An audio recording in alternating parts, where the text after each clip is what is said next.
Kalau kita mau kejar akhirat, berarti kita nggak boleh main medsos. Karena medsos itu dunia, maka tinggalkanlah medsos. Saya nggak meninggalkan medsos. Saya punya FB, saya punya IG, saya punya TikTok. Tapi saya tahu, kalau aku yang ngurus ini, nanti aku akan terjebak dalam dunia yang kacau beliau. Di bawah atas kacau balau lagi. Maka walaupun ada TikTok, ada FB, ada macam-macam, itu saya kasih ke admin. Tapi bahannya dari saya. Posting saya bilang. Yang ini delete, yang ini edit, yang ini. Jadi kita lah yang paling mengerti diri kita. Kenapa Ustadz nggak atur sendiri? Pertama, saya tahu tentang diri saya orangnya pemarah. Kalau ada orang ngejek-ngejek saya di situ, berarti saya harus balas kan? Balas. Nah, sekarang saya nggak bisa balas. Kenapa? Karena passwordnya nggak tahu. Yang kedua, kalau ada orang DM saya, Ustadz, jadikan aku yang kedua ya. Gitu. Otomatis, ya saya nggak jahat, tapi potensi kan ada. Nah, makanya kalau ada yang bilang, Ustadz ini nggak pernah lihat, kok nggak pernah balas, saya kasih tahu. Ini medsos sebagai sarana dakwah. Posting tentang, misalnya tentang sholat lah, tentang sholat. Kita mau ngajak orang sholat melalui medsos.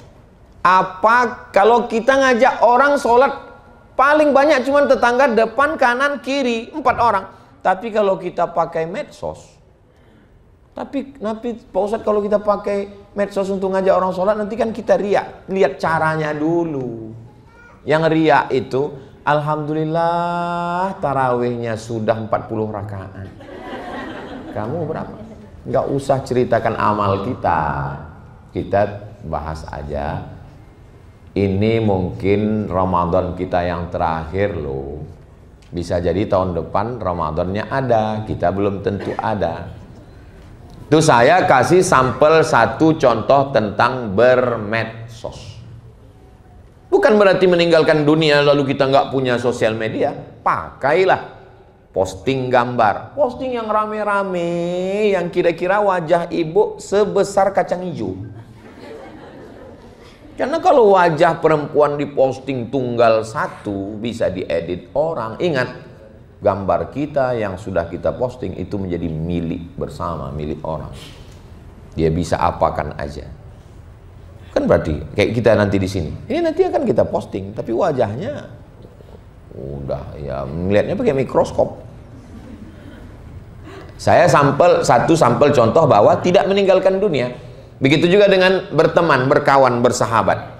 Kira-kira kalau saya ada di grup ini, di komunitas ini, sholat saya terjaga nggak? Kalau punya teman, yang teman itu menjaga sholat kita, lo udah sholat atau belum? Puasa kita, gimana puasa hari ini? Tahajud kita, ada grup. Yang grup itu, insya Allah ada petugasnya tiap malam itu ada tahajud call.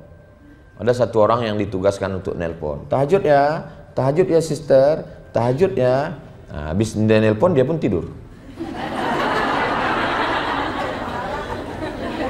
Kalau ada grup yang menjaga kita, bertahan di grup itu. Tapi grupnya macam-macam, ingat, kita mati sendiri, kawan gak ikut. Ingat, kita mati, kawan makan ayam. Tahlilan. Kita mati, kawan paling nangis 1 hari, hari pertama. Hari kedua dia mulai. Maka saya kasih sampel apapun namanya.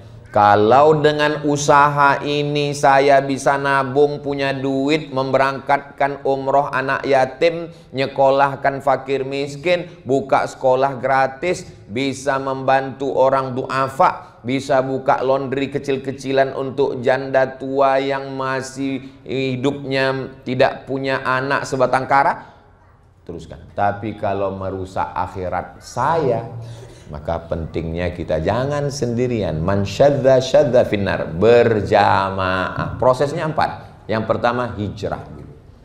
Setelah hijrah berjamaah. Jangan sendirian, berjamaah. komunitas. Setelah berjamaah, istiqomah. Setelah istiqomah, husnul khotimah. Kenapa tidak husnul khotimah? Karena tidak istiqomah. Kenapa tidak istiqomah? Karena tidak berjamaah. Kenapa tidak berjamaah? Karena tidak hijrah. Hanya sekedar hijrah, nggak bisa. Nah, jadi dunia jangan ditinggalkan. Tetap, saya nggak mau ada orang setelah hijrah hilang dari peredaran. Pas ditanya, kemana? Aku sudah meninggalkan dunia. Jangan begitu. Demikian. Wallahu a'lam.